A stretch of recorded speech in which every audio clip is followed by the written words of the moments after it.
Professional BS programme. ఇది కేవలం degree కాదు, మీ ఫ్యూచర్ కెరీర్ కి డైరెక్ట్ గేట్వే. పూర్తి వివరాలకు వెంటనే స్క్రీన్ పై కనిపిస్తున్న నంబర్స్ కి కాల్ చేయండి.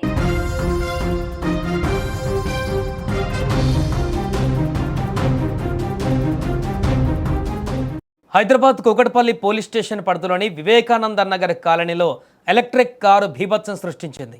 వివేకానంద నగర్ నుంచి ఆల్విన్ కాలనీ వైపు వెళ్తున్న కారు ఓవర్ స్పీడ్తో అదుపు తప్పి ఎదురుగా వెళ్తున్న టూ వీలర్లను, తర్వాత ఎదురుగా వచ్చిన మరో కారును ఢీకొట్టింది. ఆ తర్వాత అవతలి రోడ్డు వైపు ఉన్న ఏరువాక టిఫిన్ సెంటర్లోకి దూసుకువెళ్ళింది.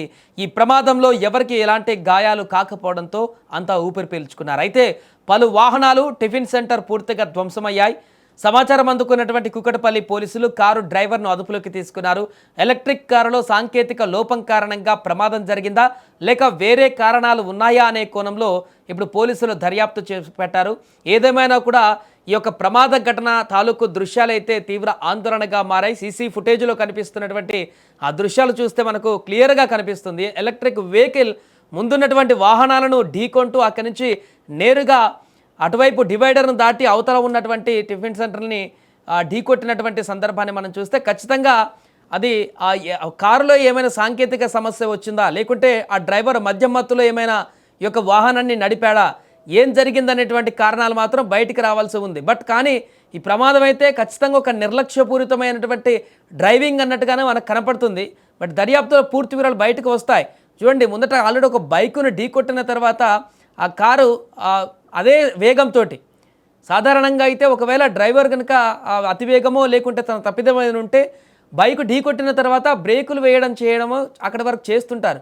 కానీ కంటిన్యూగా అదే స్పీడ్లో ఆ బైకును ఢీకొట్టిన తర్వాత అదే ఫోర్స్ తోటి మళ్ళీ డివైడర్ అవతలికి వెళ్ళి అక్కడ ఢీకొట్టిందనంటే మరి కారులో ఏమైనా టెక్నికల్ ప్రాబ్లమ్స్ ఉన్నాయా, లేకుంటే నిజంగానే డ్రైవరు మధ్యమత్తులో లేకుంటే డ్రైవర్ తప్పిదాలు ఏమైనా ఉన్నాయనేది అయితే బయటికి రావాల్సి ఉంది.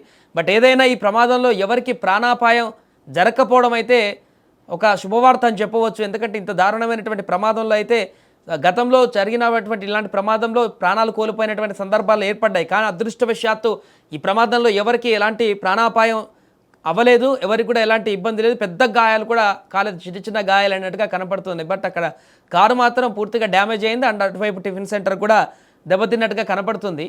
సో ఏదేమైనా ప్రమాదానికి సంబంధించి అయితే ఆ సందర్భంలో ఆ పక్కన మిగతా వాహనదారులందరూ కూడా తీవ్ర భయాందోళనకు గురయ్యారు.